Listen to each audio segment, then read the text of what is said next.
नमस्कार नमस्कार, good morning good morning. आ जाओ आ जाओ आ जाओ आ जाओ।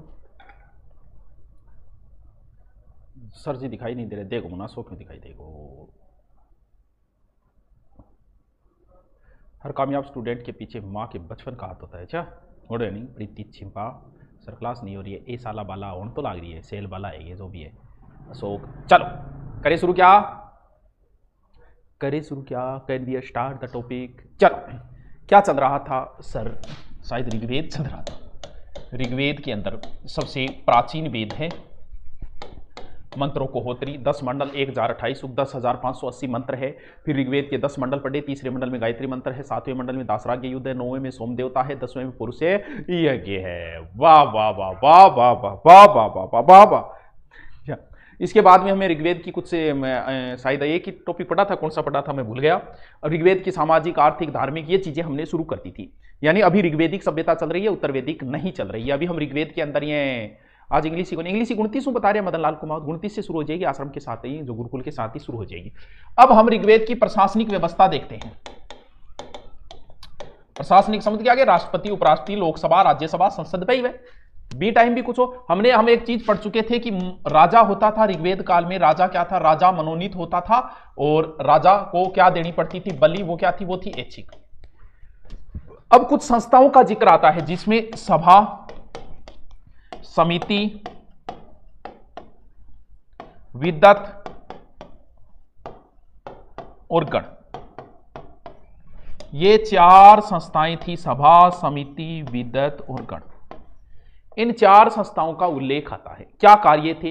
राजस्थान का प्रवेश द्वार से नमस्कार। ठीक है जी नमस्कार। देखो सभा और समिति ये राजा को कंट्रोल करती थी। CONTROL। सर कंट्रोल का मतलब क्या होता है? यानी ये राजा को निरंकुश नहीं होने देती थी। हमारा प्रधानमंत्री मोदी दादागिरी नहीं कर सकता।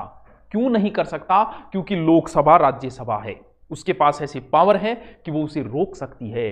अगर ऐसा कोई अनुचित कार्य करे तो फिर वहां पर ऐसा नियम पास हो सकता है, ये प्रधानमंत्री पद से भी हट सकता है। तो ये जो दोनों सदन एक तरीके से उस समय की लोकसभा और राज्यसभा थी। सर आपकी राजस्थान बोलो अपलोड हो रहे हैं, प्रियंका अपलोड हो रहे हैं, सारे हो जाएंगे। यानी ये जो सभा समिति एक तरीके से लोकसभा और राज्यसभा ही है। सभा का जिक्र ऋग्वेद में 8 बार है, समिति का जिक्र ऋग्वेद में 9 बार है, गण का जिक्र ऋग्वेद में 46 बार है, विद्वत का जिक्र ऋग्वेद में 122 बार है। तभी तो लुडविन ने सभा को अपर समिति, सभा मतलब विशेष लोक समिति, नॉर्मल जिक्र की तरह। राम राम राम राम राया राम राम। ठीक है चलो देखो, अगर सभा जो है वो कुलीन वर्ग की संस्था थी, स्टैंडर्ड का लोग कैसे हैं। समिति में साधारण लोग थे। इसके अध्यक्ष को बोलते थे ईशान। इसका मेन कार्य था चुनाव कराना। उसके बाद में संस्था है विद्वत, सैनिक असैनिक धार्मिक आदि कार्य किए जाते थे विद्वत संस्था में। यह आर्यों की सबसे प्राचीन संस्था बताई जाती है। और गण का कोई ज्यादा उल्लेख नहीं आता है। समझे आगे बात ने? सभा समिति विद्वत गण ये 4 प्रशासनिक संस्थाएं थी। सभा और समिति एक तरीके से लोकसभा राज्यसभा का कार्य करती थी, राजा को निरंकुश नहीं होने देती थी। ध्यान रहे ये ऋग्वेद में, उत्तर वेद में राजा की कौन समझा ने देखी पड़ी है। सर जी निवेदन है कि आप एक बार थोड़ा सा समय निकालकर मैनेजमेंट पर ध्यान देंगे। क्लासेस समय पर नहीं लग रही है और ना ही उनकी कोई सूचना मिल रही। देख मैदान लाल कुमार आश्रम की वजह से थोड़े से बिजी थे। अब हुआ क्या, इसी में गड़बड़ हो गई थी। 3-4 दिन छुट्टी उनकी हो गई, ज्योग्राफी वाले सर की, 3-4 दिन मैथ वाले सर की हो गई, और मैं इधर उधर सामान और लाने में, मीटिंगें वगैरह, टीचर क्योंकि आश्रम के लिए सारे बढ़िया बढ़िया टीचर उनमें बिजी हो गया था। इस वजह से बाकी ये पूरी समस्या आपकी क्लास की अपलोडिंग की पूरी समस्या का निदान हो जाएगा। और आज नहीं आई तो सोमवार से लगभग आपकी एक भी क्लास नहीं रुकेगी, सिर्फ इंग्लिश पॉलिटिकल को, वो 29 से शुरू हो जाएगी। ठीक है, मुझे पता है, सब पता है क्या हो रहा है क्या नहीं हो रहा। तो इस वजह से क्योंकि काम का लोड ज्यादा हो गया था, इस वजह से हो गई। ठीक है, बाकी आपका बिल्कुल आपकी बात सही है और मुझे खुद ध्यान में है। जैसे कल मैं क्लास नहीं ले पाई क्योंकि हिसार चला गया था सारे के सारा सामान लाने के लिए, क्योंकि खुद ही देख के लाएंगे भी सोफा कौन सा लाएं, बेड कौन सा लाएं, क्यों बोर्ड कौन सा लाएं, माइक कौन सा लाएं, इस वजह से। चल ठीक है, मिटा दूंगे। चलो सभा समिति विद्वत गण, कुछ प्रशासनिक इकाइयां थी। जैसे थे थार परिवार ने के बोलो का ओ मारो कुल है, कुल को मुख्य हो तो कुलपा, ये एक तरीके का परिवार होता था। यानी सबसे छोटी इकाई हमेशा परिवार होती है। कुल के बाद में गांव शुरू हो जाता है, यानी ग्राम। यानी एक परिवार है था, कुल फिर सदस्य मिलेगा गांव बनेगा। गांव के बाद में संस्था फिर आओगी 20, ठीक है। विश्व के बाद में सबसे बड़ी इकाई जन और कहीं कहीं राष्ट्र का भी जिक्र आता है। गण का मुख्य हो गया, जन का मुख्य हो गया गोपति, विश्व का मुख्य हो गया विश्वपति, ग्राम का मुख्य हो गया ग्रामीण। तो कई बार इन संस्थाओं के क्रम पूछ लेते हैं, जैसे अपने नहीं होता कि तहसील, जिला, राज्य, वैसे कुल ग्राम 20 जन। सर जी ग्राम सेवक में सभी विषयों में नंबर लाना अनिवार्य है क्या? नहीं, ऐसा कहीं नहीं है।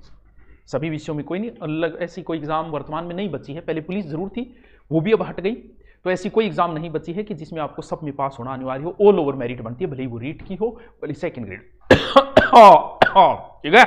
कुल ग्राम 20 जन, कुल ग्राम 20 जन, कुल ग्राम 20 जन, सभा समिति विद्वतगण, कुल ग्राम 20 जन, सभा समिति विद्वतगण, कुल ग्राम 20 जन, सभा समिति विद्वतगण, कुल ग्राम 20 जन। रट लो, रट लो। अभी हम ऋग्वेद में ही चल रहे हैं, ध्यान रहे, अभी हम ऋग्वेद में ही चल रहे हैं। ये ऋग्वेद की बातें हैं, ऋग्वेदिक सभ्यता की बातें हैं। कल की बातें छोड़ो, कल की बात पुरानी। चलो सर, अध्यापकों को वे सभी भाइयों और बहनों को मेरी तरफ से राम राम हो। महेंद्र कुमार की तरफ राम राम ही लोगी। देखो आप ऋग्वेद में देवी देवताओं को जिक्र करा, यूं के लो कौन सी देवी ही कौन सा देवता होया करता। पहली बात तो ये, क्योंकि वेदों की भाषा कठिन है, समझो, कमेंट ना करो। वेदों की आपने सुना होगा 33 करोड़ देव देवता है, 33 करोड़ को नहीं। वेदों की भाषा बड़ी टफ है। ऐसी दंत कथाएं भी आती है कि वेदव्यास जी को वेद लिखने थे। अब लिखने के लिए कोई राइटर, टाइपराइटर तो चाहिए। हाँ हाँ, देखो टाइपराइटर चाहिए तो बढ़िया टाइपराइटर होना चाहिए भी। इतना टाइम वेद, इतने इतने मोटे वेद उनको लिखे जल्दी जल्दी जल्दी जल्दी। तो बोले भाई टाइपराइटर तो फिर बढ़िया लिखना रहो, तो फिर गणेश जी है। तो गणेश जी कन गया वेदव्यास जी, बोले महाराज ये तो विनय निवेदन है, थोड़ा टाइम काटो और मैं किताब लिख रही हूँ, तो भी खातर लिखना रो काम थे करो, बोलूंगा मैं। गणेश जी देखो वेदव्यास जी आ गया, पास हाथ के कटा, बोल ठीक है लिख दूंगा, लेकिन एक शर्त है कि मैं लिखना चालू हो जाऊं तो फिर थमूंगा नहीं भाई, आ नहीं होना चाहिए बीच में सारो लूंगा और यह चीज को नहीं, बस बोली मैं लिख दूंगा गदाई कद। बोल ठीक है भी। अब वेदव्यास जी अब भाई कंटिन्यू थोड़ी लिखे जाते हैं इतने कर। अब वेदव्यास जी ने एक शर्त रख दी, बोल देखो कोई बात नहीं महाराज, थे लिखना शुरू करो, लिखियो, लेकिन एक निवेदन है, थारा खुद के समझ में आना चाहिए, यानी जो बात आप लिख रहे हो वो आपको आनी चाहिए। गणेश जी विद्वान वाले मेरे के टेंशन है। तो कहते हैं कि जब वेदव्यास जी को रेस्ट करना होता था तो एक टप सा बीच में दुआ डाल देते थे। अब गणेश जी वो समझ में को नहीं, तो गणेश जी बाहर फिर लाई जाता। तो 33, क्योंकि वेदों की थोड़ी भाषा बहुत क्लिष्ट भाषा है, कठिन। अब लिखा तो यह था कि 33 कोटि देवी देवता है। कोटि का मतलब होता है प्रकार, और हमने उसको इस हिसाब से बदल दिया, बोल 33 करोड़ देवी देवता है। अरे 33 करोड़ नहीं, 33 कोटि है। कोटि का प्रकार है, यानी वैसे तो देवताओं के 3 प्रकार बांटे गए। एक प्रकार जो धरती पे देवता रहते हैं, एक प्रकार वो है जो अंतरिक्ष में रहते हैं, एक प्रकार वो है जो आकाश में रहते हैं, और इनके प्रकार बांटे गए। देवता पहले कैसे बने होंगे, जैसे ऋग्वेद में बात करूं कि ऋग्वेद में देवता कैसे बने, तो ध्यान रहे स्पेशल वैसे देवता ने, इन लोगों ने प्रकृति को ही देवता माना है। सर क्या समझे कौन, यानी इन लोगों को नहीं पता क्या देवी क्या देवता।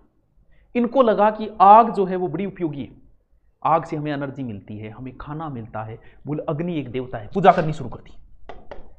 वर्षा हो रही है, इसका मतलब कोई ना कोई व्यक्ति कर रहा है। वर्षा नहीं हो रही है, वो आदमी नाराज हो रहा है। वर्षा ज्यादा हो रही है, बोल भैया नाराज है कोई ना कोई।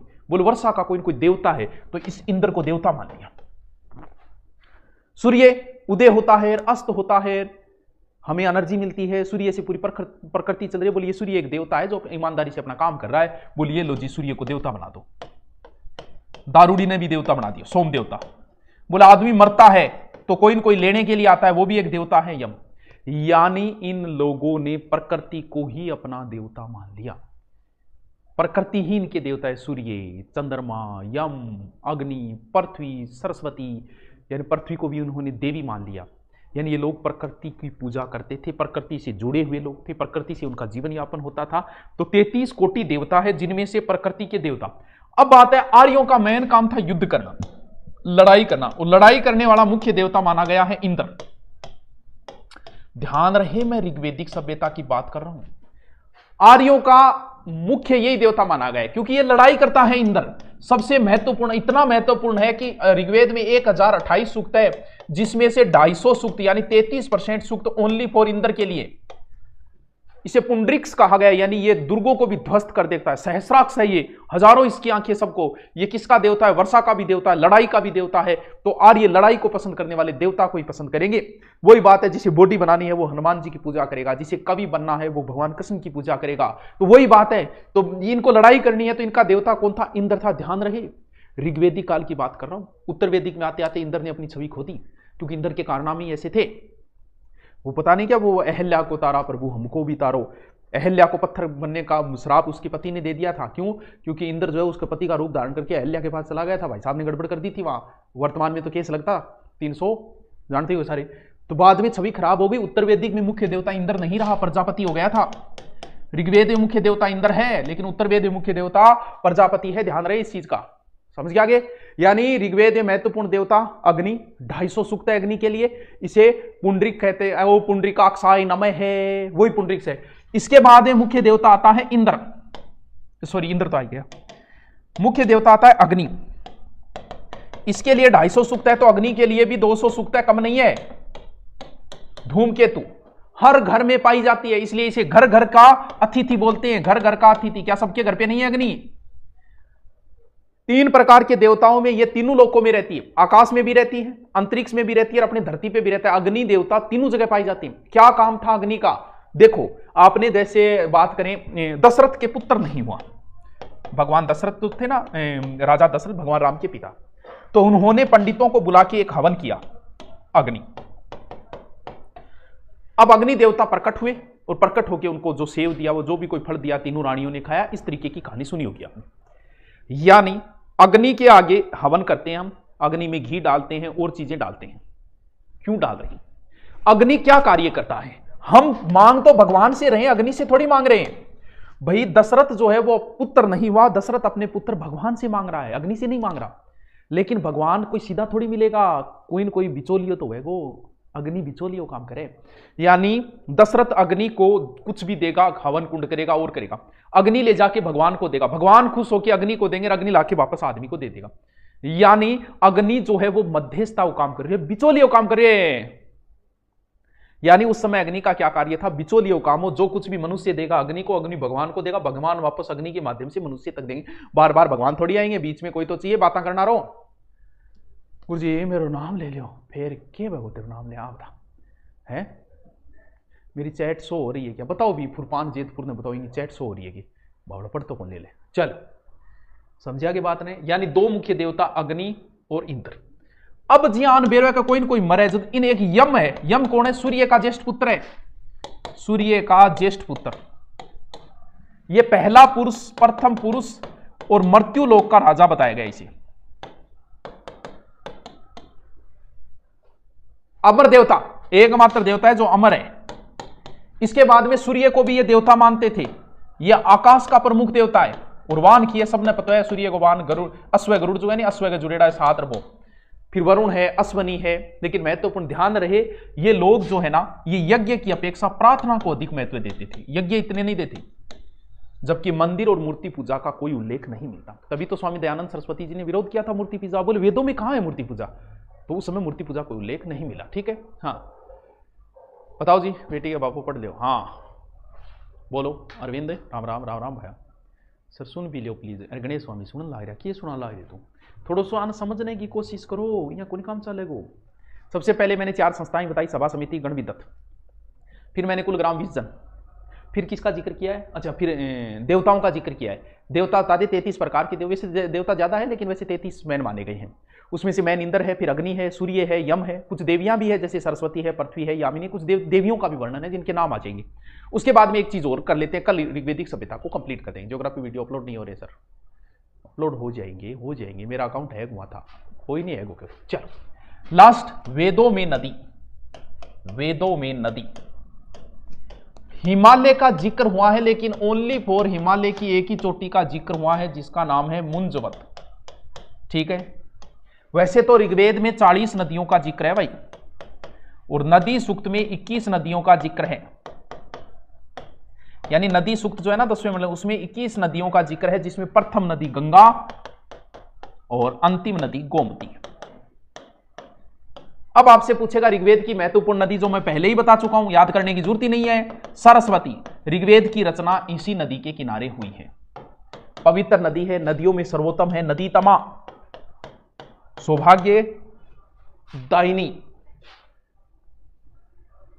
इसके बाद में इसकी सहायक नदियां बताया, दस्तवती और अपाय। बताया था ना कि राजस्थान की नदी है, ऋग्वेद में राजस्थान की 3 नदियों का जिक्र है, सरस्वती, दस्तवती, अपाय। हाँ, मुंजवत चोटी का उल्लेख है नहीं, बट दारूडी मिलती मुंजवत चोटी पे, ठेको बढ़ी और मुंजवत चोटी। और ये नदी जो है वो लुप्त होती है पारासर में जाके। इसका मतलब पारासर क्या था? अरब सागर था। इसके बाद में दूसरी नदी जिसका हम जिक्र करेंगे सिंधु, आर्यों की असाधारण नदी है, ये कम नहीं है ये भी। इसे हिरण्या कहा गया। हिरण्या का अर्थ होता है जिसमें सोना हो सकता है, सोना मिलता होगा इस नदी में। ऋग्वेद में गंगा का जिक्र 1 बार और यमुना का जिक्र 3 बार, और अफगानिस्तान की 4 नदियों का उल्लेख है। ये कौन समझ में बताओ? अरे ऋग्वेद में तो ध्यान रखो, मुख्य पवित्र नदी सरस्वती है, कोई दूसरी नाटक है। महत्वपूर्ण नदी है सिंधु। सरस्वती नदी तमा कहा गया है, यानी नदियों में उत्तम नदी, तमा उत्तमा। हाँ समझिए। फिर सिंधु है, गंगा का जिक्र 1 बार है, यमुना का 3 बार है, बस। नदी सूक्त में प्रथम नदी गंगा और अंतिम नदी गोमती। ये लो, है लो। ये कौन समझा रही हो? दौड़ल्याण साला गुरुजी अब तो अठी मिला, बी टाइम सिर्फ बठी मिला करती एक ही ठेको। दीपक सर की क्लास डबल करो प्लीज। डबल किया है ये मुझे, मेरा दूरी ना अकाउंट है वहाँ टेक्निकल टीम के नंबर 2 जी है गो, ये चालन लाग रहे नहीं। गर्ल्स के लिए तारानगर में हॉस्टल घना ही है, हॉस्टल भरिया पड़े ये बिता ली। चलो अब लिखो, लिखो ऋग्वेद में प्रशासनिक संस्थाएं, प्रशासनिक संस्थाएं।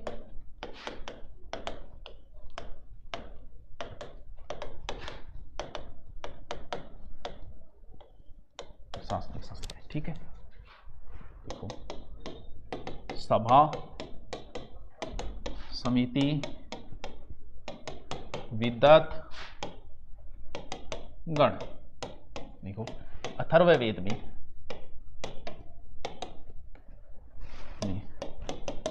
सभा, समिति,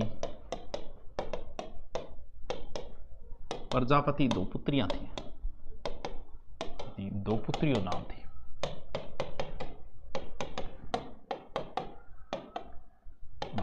ठीक है। देखो सभा व समिति राजा को निरंकुश नहीं होने देती थी, नहीं होने देती थी, ठीक है।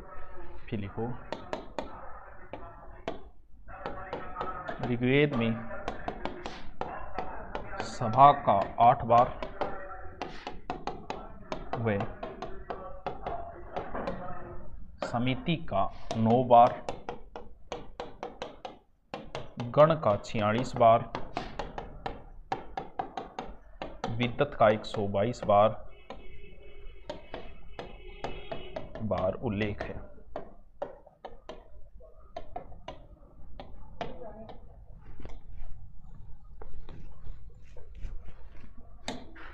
चलो लिखो फिर, लुडविन ने सभा को अपर हाउस यानी उच्च सदन हाउस व समिति को लोअर हाउस कहा।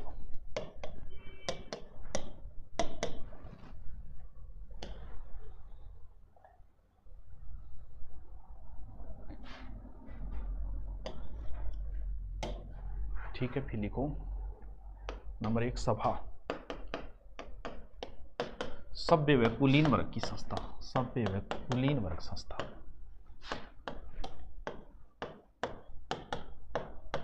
संस्था, ठीक है। नंबर 2, अरे तो कोर्डियोसिस बल का मतलब मुड़ना होता है, और आप हवा को देख लो सबसे ज्यादा बीच में से मुड़ेगी, यानी भूमध्य रेखा पर। समिति साधारण लोगों की संस्था, साधारण लोगों की संस्था। अध्यक्ष को ईशान कहते हैं, ईशान कहते हैं।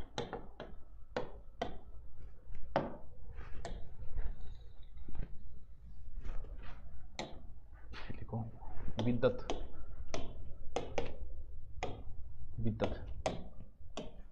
सैनिक व सैनिक कार्य,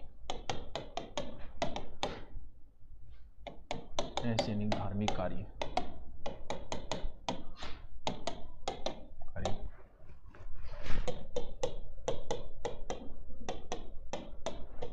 रामशरण शर्मा ने इसे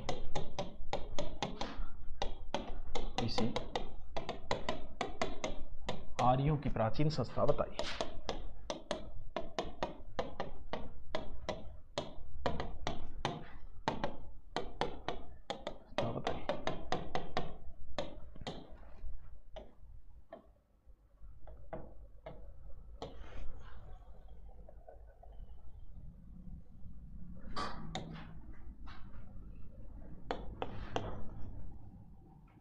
गण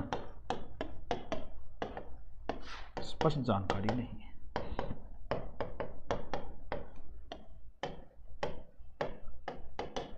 ठीक है, लिखो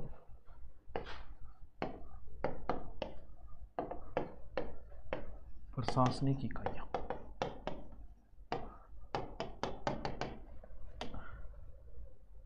प्रशासनिक इकाइयां लिखो। सबसे ऊपर है जन, प्रमुख था इसका गोपति, जन लिखना, जन। फिर है विस, प्रमुख विस्पति,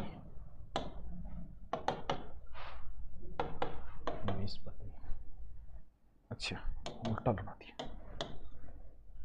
ऐसे लगाना थी, ऐसे ही लिखना, कुल ग्राम 20 जन, मैंने ऐसे लिख दिया। फिर लिखो ग्राम, प्रमुख ग्रामणी, फिर लिखो कुल, प्रमुख कुलपा, परिवार का प्रधान, परिवार का प्रधान।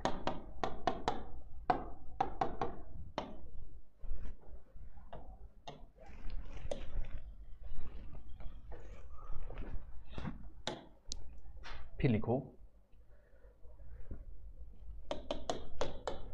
वैदिक काल में धर्म,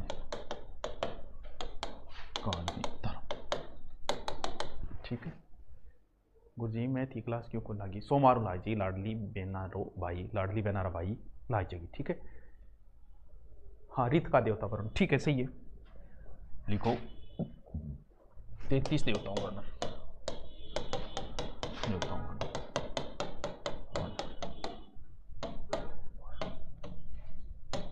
33 देवताओं का वर्ण, ठीक है। फिर लिखो आर्यों का प्राचीन देवता घो या घोष,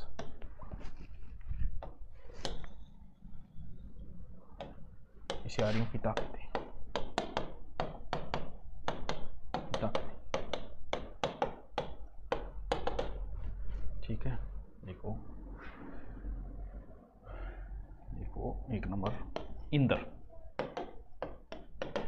आर्यों मुख्य देवता,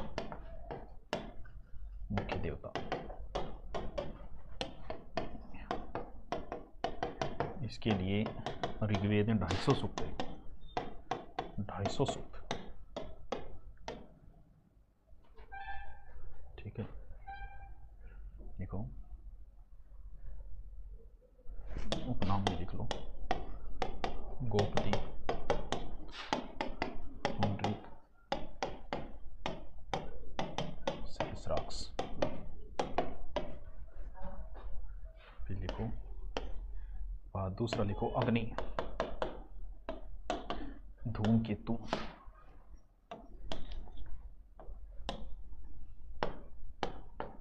धूमकेतु घर घर का अतिथि,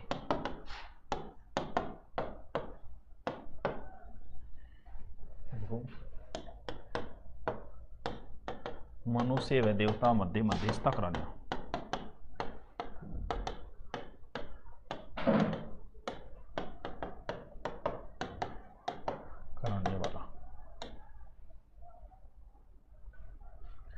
200 सूक्तों का प्रयोग। ठीक है। तीसरा लिखो सूर्य, आकाश प्रमुख देवता, प्रमुख देवता। वाहन सफेद असुर।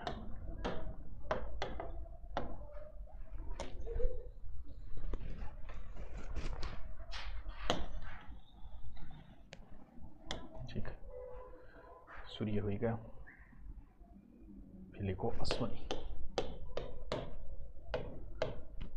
लिखो युगल देवता,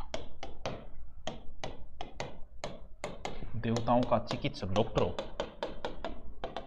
देवताओं का चिकित्सक, चिकित्सक।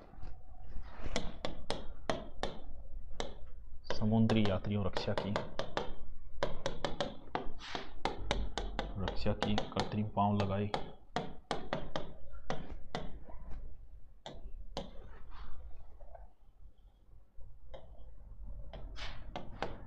कृत्रिम पांव लगाए। ठीक है, फिर लिखो वरुण, ये लिख लिया ना, वरुण लिख लो। वरुण समुद्र देवता, उपाधि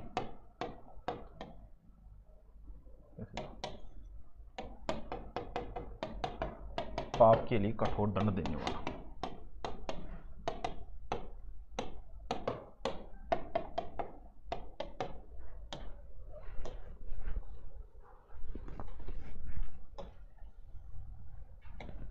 ठीक है, वरुण के बाद लिखो अग्नि, लिख लिया, वरुण लिख लिया। फिर लिखो सोम, सोम के लिए लिखो नौवें मंडल 144 सूक्त प्रयोग। ठीक है, पर्जन्य वर्षा देवता, इंद्र भी है वैसे, ये भी है, बृहस्पति, देवों का पुरोहित, पुरोहित।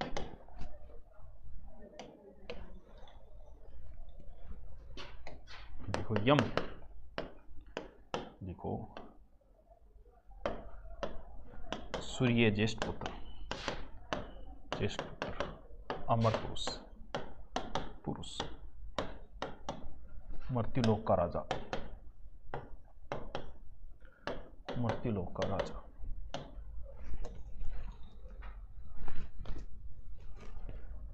ठीक है, फिर लिखो यज्ञ अपेक्षा प्रार्थनाओं में तो है, प्रार्थनाओं में।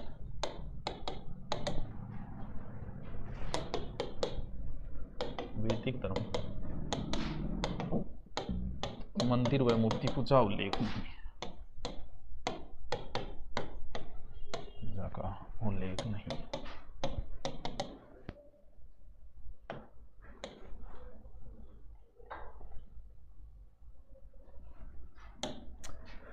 सर आपकी बुक भी है क्या? सर जी ऑनलाइन में भी नोट्स मांग रहा है। टेक्निकल टीम आप बार बार बोल रही है ना कि सर बाहर गए हैं, उनको पता, बट ये आदत से लाचार है, इसलिए किक के विरोधी।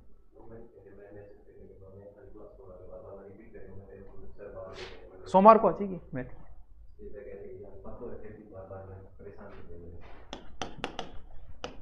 हेडिंग डालो, वेदों में नदी, लिखो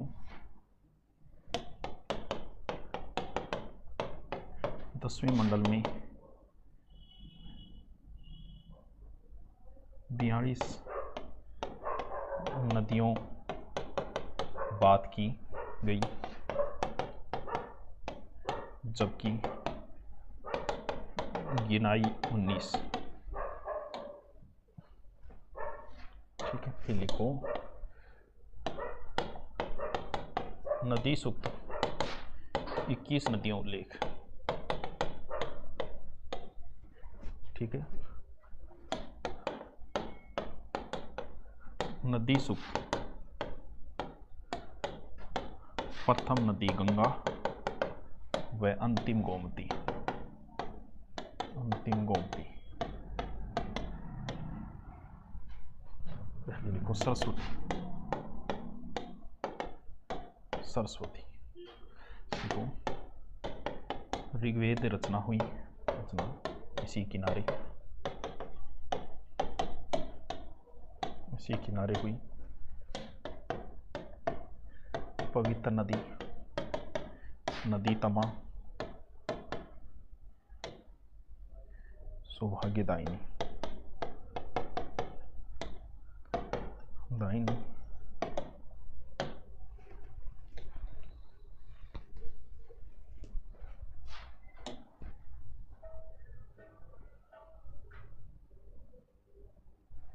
सहायक,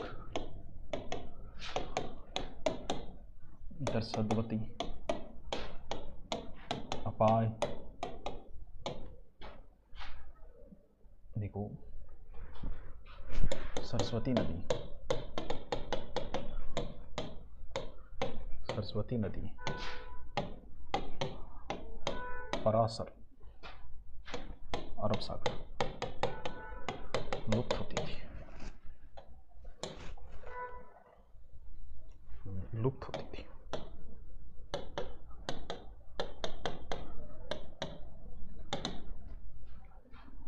देखो दूसरी सिंधु,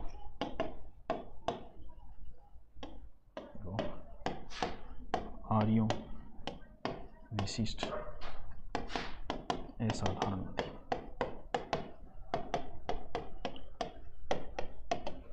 इसे हिरण्या कहा गया,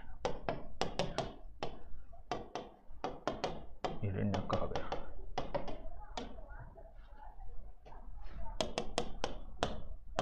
ऋग्वेद गंगा एक बार, यमुना 3 बार जिक्र है।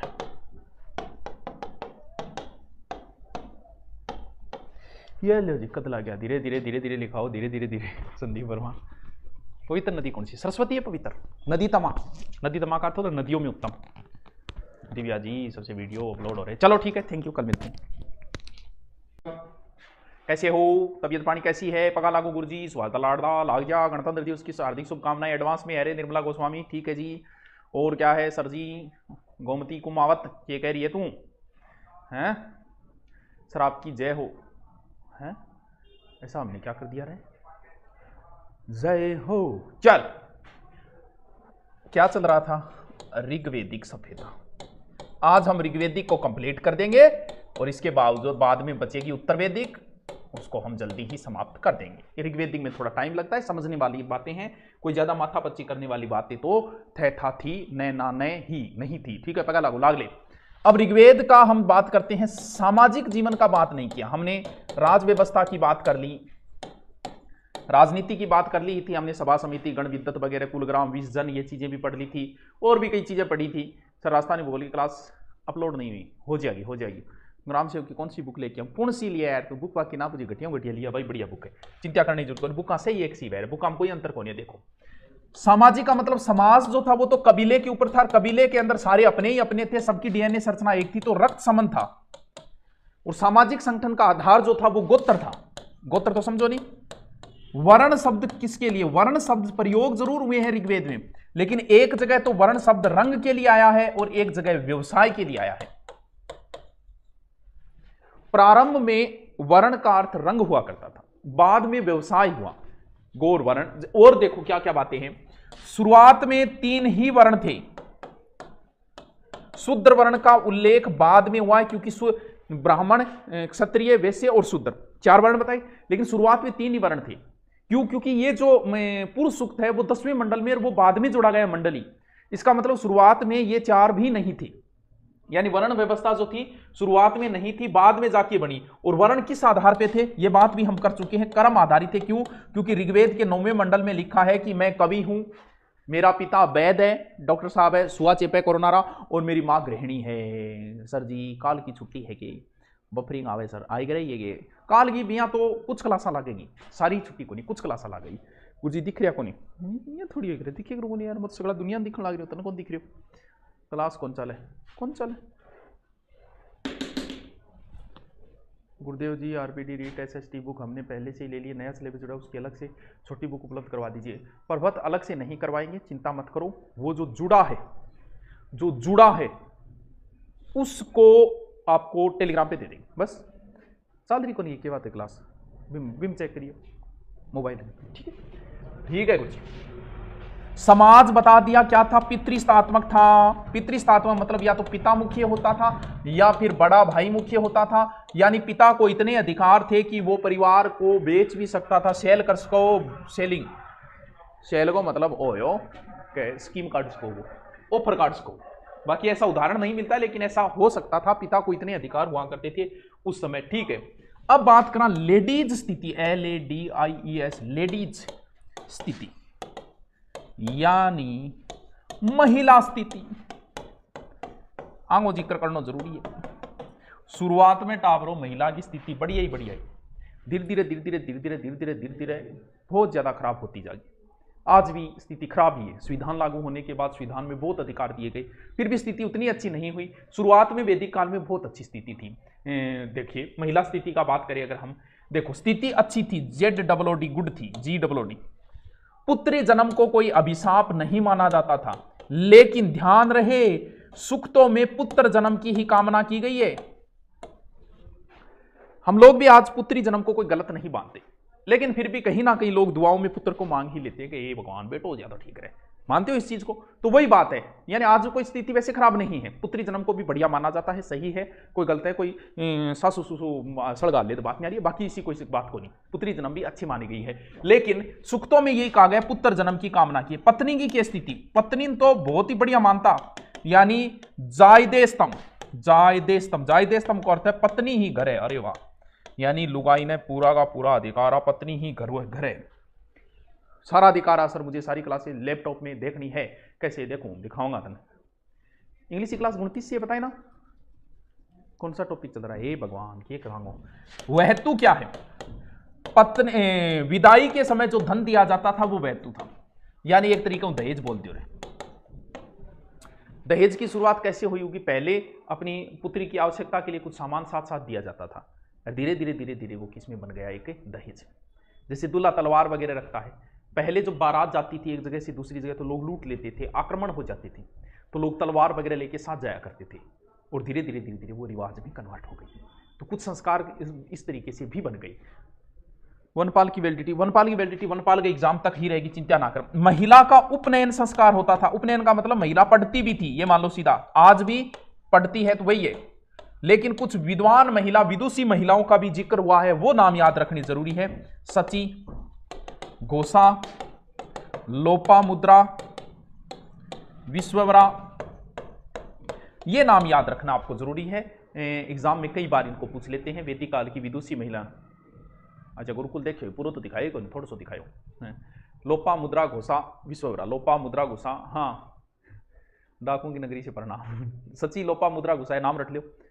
सची, लोपा, RS का टेस्ट कब हो? आप प्रत्येक टीचर को कह दिया करो, जैसे मुझे कह दिया कि सर वैदिक और इसका टेस्ट ले लो, वैसे लोपामुद्रा, घोषा, लोपामुद्रा, घोषा, लोपामुद्रा, घोषा, सची, लोपामुद्रा, घोषा, सची, लोपामुद्रा, घोषा, सची, लोपामुद्रा, घोषा, ये याद रखना जरूरी है। और कुछ योद्धा महिला भी, यानी लक्ष्मीबाई की तरह कुछ योद्धा महिलाओं का भी उल्लेख आता है, जिसमें एक नाम आता है शशियसी। पूछा तो नहीं है, लेकिन क्या पता पूछ ले। महिलाओं की स्थिति अच्छी थी, सभा व समिति में भाग लेती थी, कई जगह आता है सभा विद्वत में भाग लेती थी, एक ही बात है, कोई बात नहीं, ठीक है। महिलाओं में एक प्रथा चलती थी जिसका नाम था नियोग प्रथा। नियोग प्रथा या के प्रथा है भाई, देखो के प्रथा है, समझो। ऐसा माना जाता था कि महिला अगर संतान उत्पन्न हो तो वो एक अधूरी महिला मानी जाती है, कि महिला अधूरी है। तो संतान उत्पत्ति, अगर संतान नहीं होगी, किसी महिला की मृत्यु हो गई तो मुक्ति नहीं मानी जाती थी, तो महिला को संतान होनी जरूरी थी, ये नियम था। अब मान लो किसी वजह से संतान नहीं हुई और पति पहले मारा गया, 1 साल 2 साल ये जो भी है, तो फिर संतान होनी जरूरी है। तो फिर यह प्रथा चलती थी नियोग प्रथा। कैसे? वो जो महिला है वो किसी दूसरे के साथ संबंध बनाएगी, देवर हो सकता है, जेठ हो सकता है, जो भी है, कोई अन्य भी हो सकता है। संबंध सिर्फ और सिर्फ पुत्र के लिए है, सिर्फ संतानोत्पत्ति के लिए संबंध बना रही, उससे विवाह नहीं कर रही है। अगर आपने महाभारत देखी होगी तो महाभारत के अंदर एक तो है धृतराष्ट्र, धृतराष्ट्र, जो भी नाम लिख दियो मैं, और धृतराष्ट्र का था पांडु, नाम मैं कौन फिर बाद में क्योंगा, और तीसरा था विदुर। ये तीनों भाई थे, धृतराष्ट्र, पांडु और विदुर। अगर महाभारत देखियो, अब इनके पिता क्या थे मुझे नहीं ध्यान में, पिता की मृत्यु हो गई थी, ठीक है।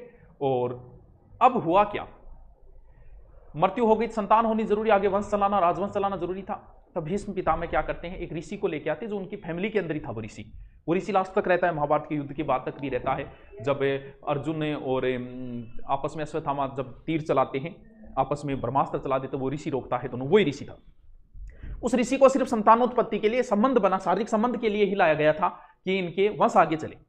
तो जब वो ऋषि गया, किसके पास 3 पत्नियां थी अलग अलग, उसके राजा के पिता का नाम मेरे नहीं ध्यान में, किसी के ध्यान में हो तो कोई बात नहीं, लिख देना। हाँ, वेदव्यास जी की संतानें। हाँ, चलो देखो अब हुआ क्या, जैसे ही वो पहली पत्नी के पास गया तो ऋषि तो रहते थे, दाढ़ी वाड़ी बढ़ाई हुई थी, तो वो महिला देख के उसने आंखें बंद कर ली थी। तब बोला कि इसके तो अंधा बच्चा होगा। धृतराष्ट्र दूसरी को समझाया कि आंख बंद ना कर ली, लेकिन दूसरी भी उस ऋषि को देख के डर गई थी। तब ऋषि ने कहा कि संतान तो होगी इसके, लेकिन कमजोर संतान होगी, जल्दी इसकी मृत्यु हो जाएगी, बीमार रहेगा। तो वो कौन था, वो पांडु था। क्योंकि जो संबंध बनाए जाते थे, वो संबंध अगर शारीरिक संबंध अगर सिर्फ संतानोत्पत्ति के लिए बनाए गए हैं, तो वो संतान जो होगी वो सर्वश्रेष्ठ संतान होगी। और शारीरिक संबंध जो है वो नशा पता, दारू पी गए, ऐसे बनाए गए हैं, तो उनकी संतानें भी हमेशा वैसी ही होती है। तो तीसरे को समझाया, तीसरी वो तू ऐसी हरकत ना करी, तीसरी ठीक है आ जाओ। वो वैसे क्या थी कि तीसरी पत्नी उपपत्नी के रूप में थी वैसे, तो उसके जो हुआ था, बोले ये बड़ा ही विद्वान होगा, और वो था विदुर। हाँ सर, टेस्ट नहीं ले लेंगा सर, पॉलिटिकल क्लास का भाई नहीं किया। पॉलिटिकल क्लास भी 29 से आएगी, इंग्लिश भी 29 से आएगी, दोबारा मत पूछना, ठीक है। बफर सर, बफरिंग को ये कर दो, वैसे बफरिंग है।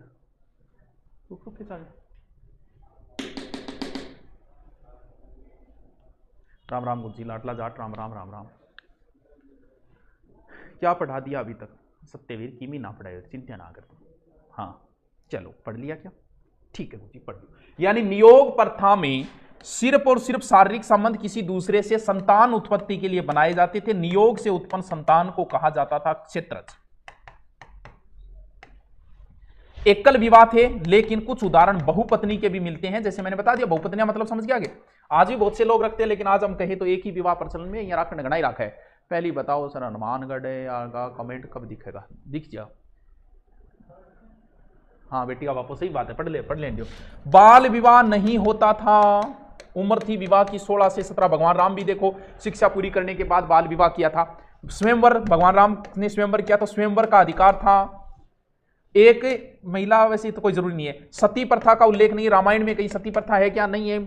तलाक, अरे हो क्या रहा है, तलाक का भी कहीं कोई उल्लेख नहीं है रामायण में, देखिए किसी ने छोड़ा हो। ऋग्वेद में 2 शब्द आए हैं, एक दास आया है, एक दस्यु आया है। दस्यु बोले डाकुआ ने, और दास है ही। डाकू भी उस समय थे, बिल्कुल थे, लूटपाट करया करता। नाई को बोलते थे वक्ता। खेल था घुड़दौड़, अब बेरो है घुड़दौड़ ही वेगो बीटे और BMW थोड़ी दौड़ा होगा।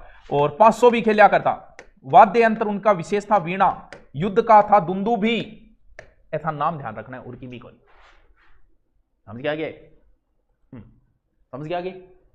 अरे अब जो है वही है, ना बाल विवाह हुआ करते थे, ना सती प्रथा थी, ना तलाक थी, स्वयंवर हुआ करता था। रामायण को याद रखो, वही ऋग्वेदिक काल है। 16-17 साल में विवाह होते थे। घुड़दौड़ पता ही, अभी घोड़ा ही दौड़ा होगा, और क्या करेगा। तो घुड़दौड़ थी, पास दुंदुभी वाद्य यंत्र जो युद्ध में बजता था, जाहिर सी बात है यार, ये युद्ध करते थे तो वो भी हो गया। चलो ठीक है। 3 वस्त्र पहनते थे, एक का नाम था नीवी, एक का नाम था वासस, और एक का नाम था अधिवास। अधिवास, नीवी कमर के नीचे, ये कमर के ऊपर, और पूरा ही ऊपर। एक पगड़ी पहनता, जखन बोलता उसनीस, उसैनीस है, पगड़ी नहीं बोलता।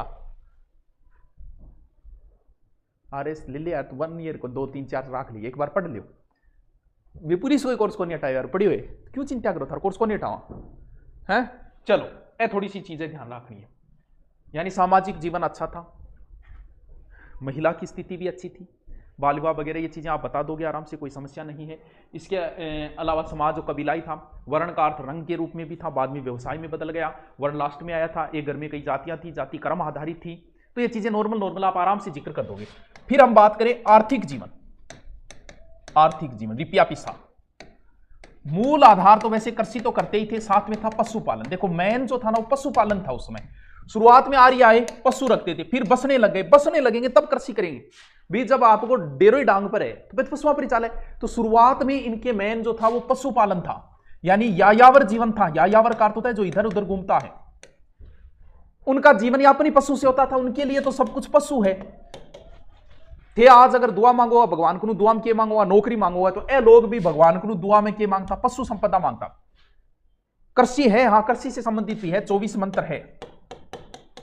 युद्ध किसके लिए करते थे? गविष्टि, यानी गायों खातिर युद्ध करता। गायों की खोज को बोलते थे गवेषणा।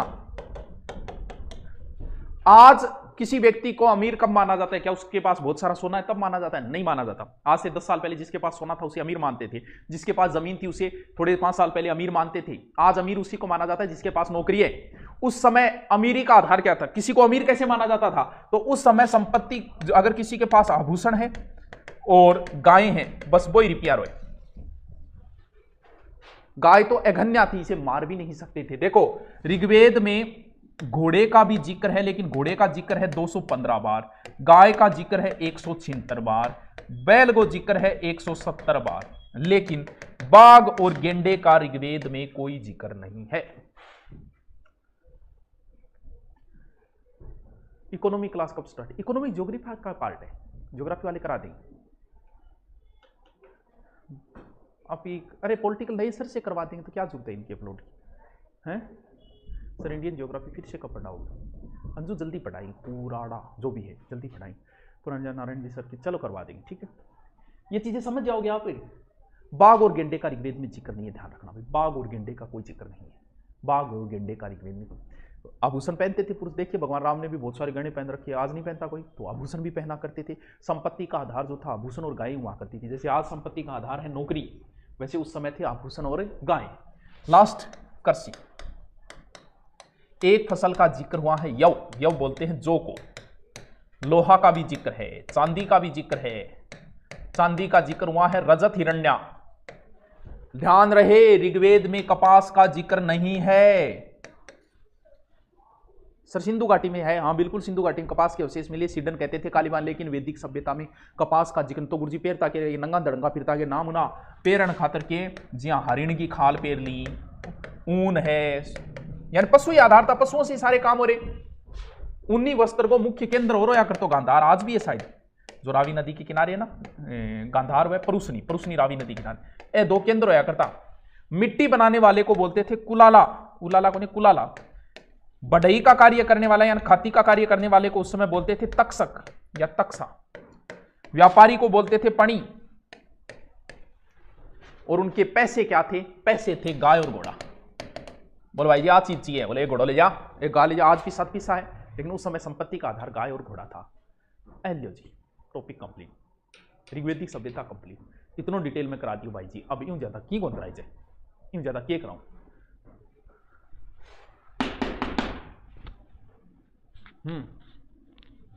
बोलो। अरे क्लास बफरिंग आ रही है, चेक करो ना, कमेंट क्या करें। क्या चेक करे करो क्लास में कि एक दो दिनों करे। कल क्या है? 26 जनवरी कल। चलो चलो लिखो, लिखो हेडिंग डालो ऋग्वेद में समाज, ऋग्वेद में समाज।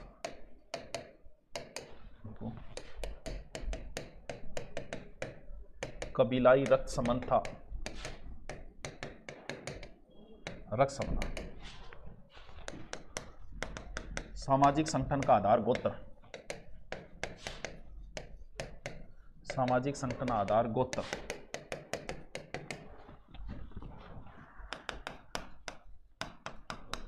ऋग्वेद में वर्ण शब्द 2 अर्थों में आया है, अर्थों में आया। नंबर 1 रंग और नंबर 2 व्यवसाय। देखो आर्य गौर वर्ण के व अनार्य श्याम वर्ण की, श्याम वर्ण।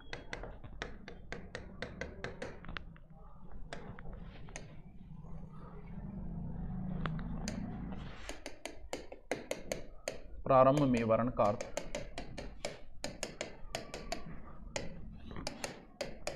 रंग था, बाद में व्यवसाय बन गया, व्यवसाय बन गया।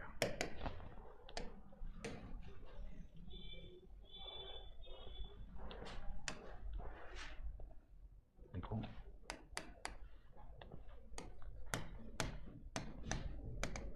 शुरुआत में 3 वर्ण थे, 10वें मंडल में शूद्र वर्ण का उल्लेख।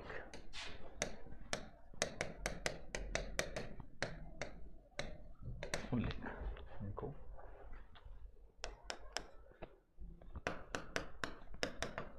वर्ण कर्म आधारित था, 9वें मंडल लिखा मैं कवि हूं,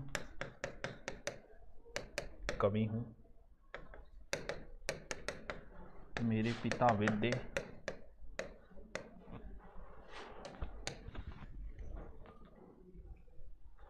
मां अन्न पीसने वाली।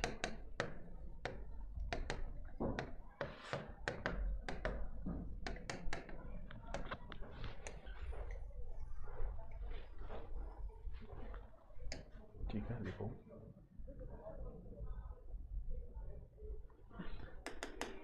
समाज पितृस्थात्मक था,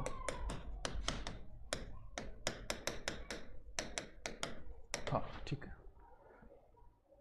नागौर सुरारी धरती, सर पुराने मैच की new Rajasthan history class, Narayan sir political कर देंगे। देखो ऋग्वेद महिला स्थिति,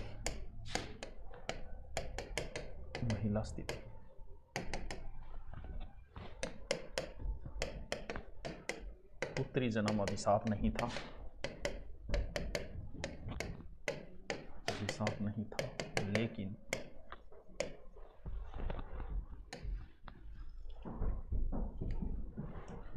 लेकिन सूक्तों में पुत्र जन्म कामना की गई,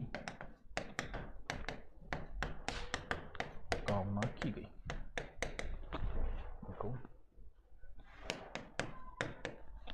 पत्नी को जायदेस्तम, पत्नी ही गृह कहा गया।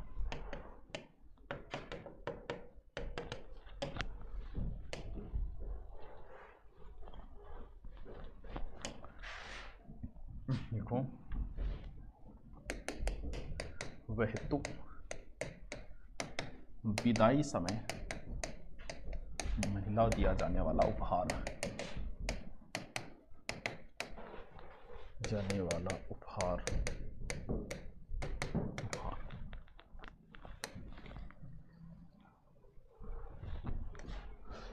लिखते जाओ बहुत लंबा चौड़ा है।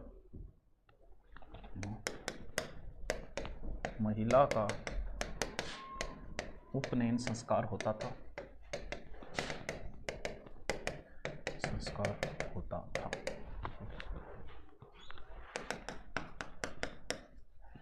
विदुषी महिलाएं, सची, पोलामी, घोषा, लोपा मुद्रा, विश्ववरा, विश्वला, तो ऋग्वेद योद्धा महिला,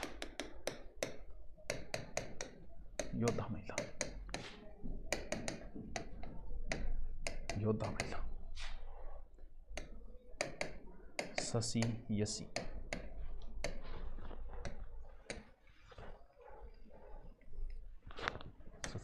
ठीक है। लिखो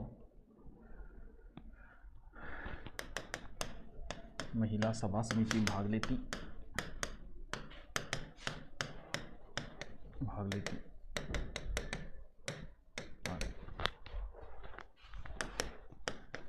महिला को संपत्ति व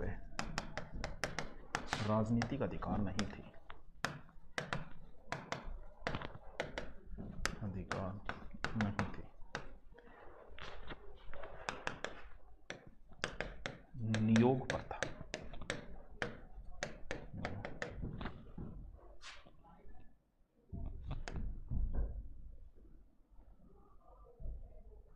नियोग प्रथा देखो, प्रथा उत्पन्न पुत्र क्षेत्रज कहलाता।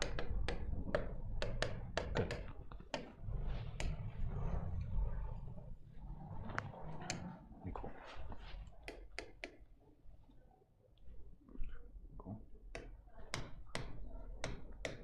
विधवा पुनर्विवाह, विधवा पुनर्विवाह, अंतरजातीय विवाह प्रचलन, विवाह प्रचलन, प्रचलन।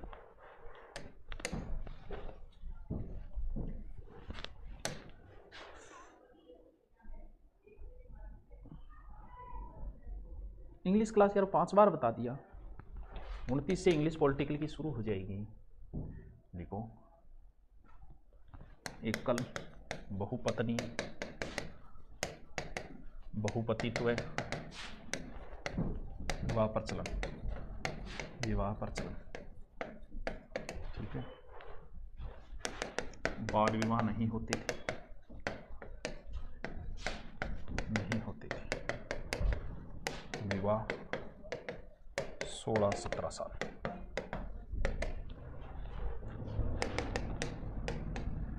महिला को स्वयंवर अधिकार था।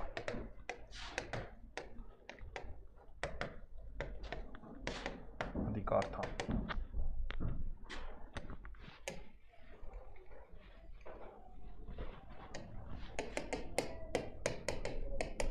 सती प्रथा व तलाक प्रथा नहीं थी, प्रथा नहीं थी। देखो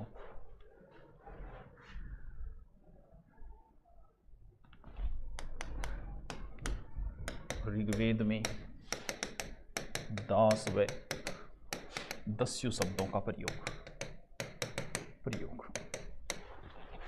सर लेट हो गई, सॉरी सर, आपका बहुत बड़ा फैन हूँ। Thank you. करंट की क्लास कब है? ऐप पर होगी। ऐप पर नहीं करेंगे करंट की, उधर ही करेंगे। ऐप पर क्या मतलब है करंट का? करंट का कोई औचित्य नहीं होता है। ठीक है, देखो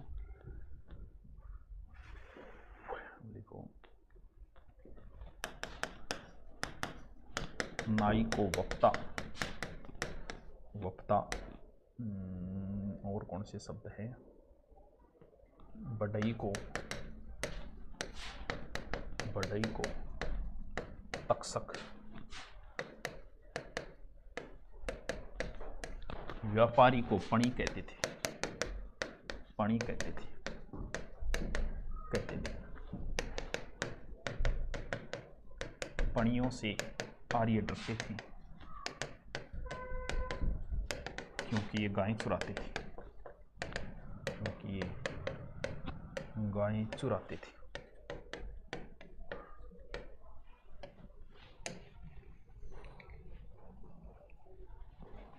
ठीक है, लिखो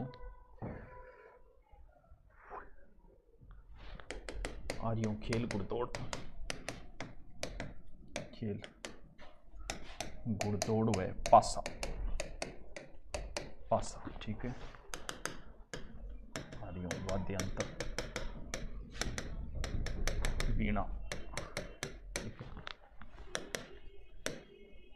युद्ध में दुंदुभी प्रयोग।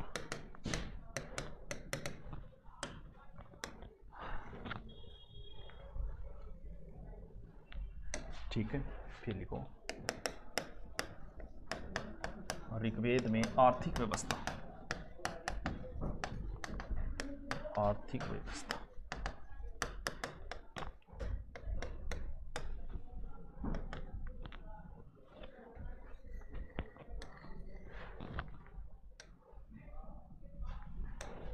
ठीक है सर, प्लीज जोर से बोलो, मैं बोल रही होगा नहीं, देख के लिखो हैं। देखो मूलभूत आधार,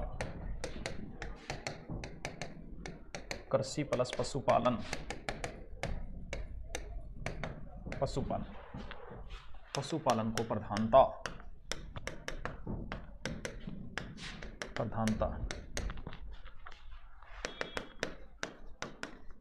उपासना में पशुओं की मांग, पशु संपदा मांग,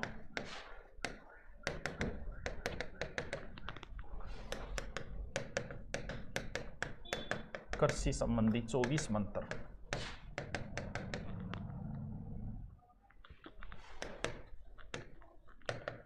युद्ध के लिए गविष्टि शब्द प्रयोग,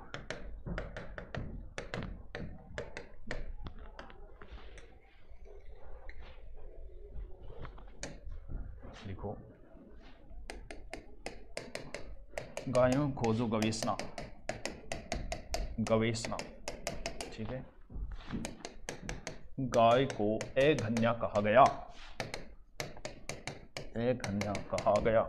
लिखो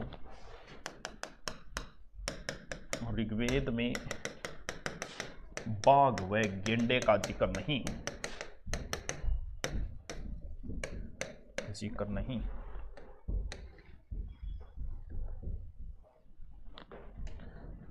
लिखो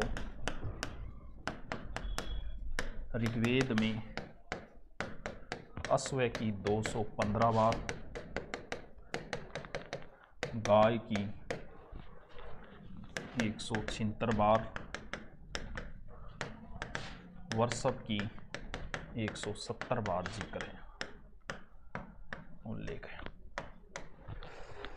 सिंधु घाटी में आपने अपनी नोट्स और गाइड में उत्खनन और खोज के डाटा अंतर है, ये किसको होना नहीं, मैं लिखा है वो मान लो, अंतर आओ वो हर गाइड हर वो रेफरेंस में अंतर आता है, तो मैं लिखा है वो मान ली। मन कम सुने तन कम है अपन तन दिखे तो है।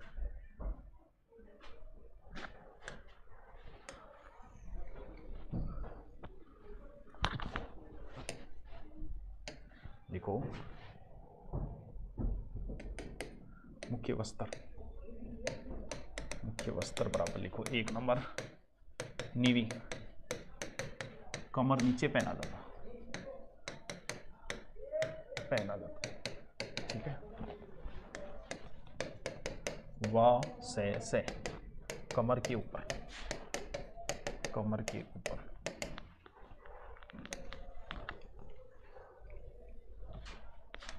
ठीक है। फिर लिखो अधिवासस या द्रापी, ऊपर से धारण की जाने वाली चादर या ओढ़नी,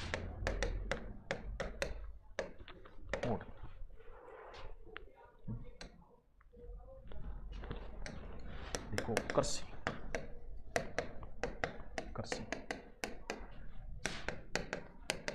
एक फसल यव जो का जिक्र, लोहा व चांदी का उल्लेख,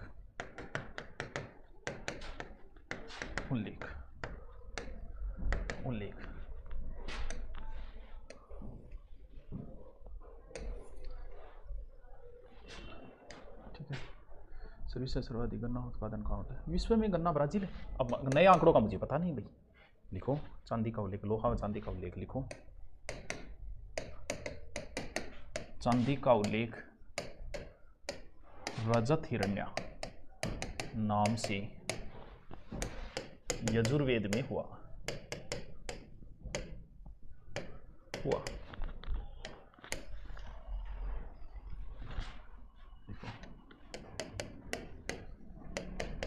ऋग्वेद में कपास का उल्लेख नहीं,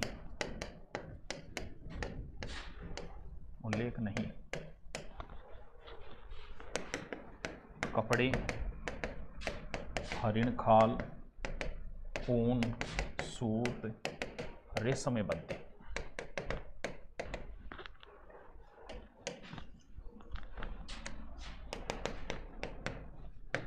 ऊनी वस्त्र का गढ़, गांधार व परूसनी,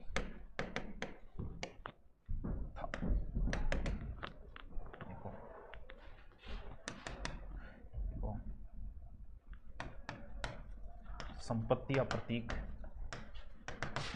गाय प्लस आभूषण, आभूषण, मुद्रा गाय व घोड़ा। ये लो जी, एक वस्त्र और लिख लो, 2 वस्त्र और लिख लो। उसने पुरुष की पगड़ी को कहते हैं,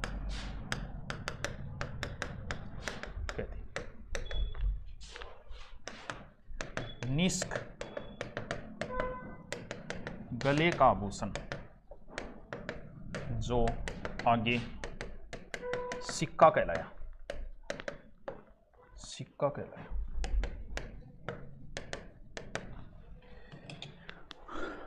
सही अकाल। ये लो जी, एक तो कंप्लीट हो, उत्तर वैदिक में ज़्यादा टाइम नहीं लगेगा। Okay, thank you.